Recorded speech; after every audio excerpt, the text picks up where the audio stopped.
जालना लोकसभा मतदारसंघामध्ये विकासाच्या मुद्द्यावरून रावसाहेब दानवे आणि महाविकास आघाडीचे उमेदवार कल्याण काळे यांच्यामध्ये झुंपली आहे। दोघांनी एकमेकांना चॅलेंज दिलं। कल्याण काळे यांनी व्यासपीठावर येऊन विकासावर बोलावं, विकास कामात मी कुठे कमी पडलो तर उठाबशा काढेन, आणि कल्याण काळे विकासात कमी पडले तर त्यांनी उठाबशा काढाव्यात असं चॅलेंज दानवे यांनी दिलेलं आहे। दरम्यान कल्याण काळे यांनी देखील त्यांचं चॅलेंज स्वीकारत विकास कामांची लेखी यादी देण्यास तयार असल्याचं म्हटलं। माझं काँग्रेसवाल्याला चॅलेंज आहे की तुम्हाला जर का माझ्या विरोधात मतदान पाहिजे असेल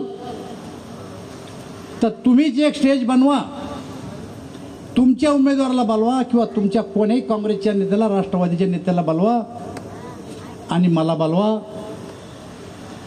जर विकासामध्ये तुम्ही कमी पडले तर त्या स्टेजवर कान धरून बशा मारा। दिल्ली मुंबई इंडस्ट्रियल कॉरिडॉरची 10,000 एकर जमीन त्यास आम्ही करमाडला आणि शेंद्र्याला आणली। तिथं जर 10 वर्षात यांनी काही प्रकल्प आणले असते तर कदाचित माझ्या जालना जिल्ह्यातल्या आणि संभाजीनगर जिल्ह्यातला एकही मुलगा नोकरीला लागायचा बाकी राहिला नसता। विकास म्हणजे तरी काय?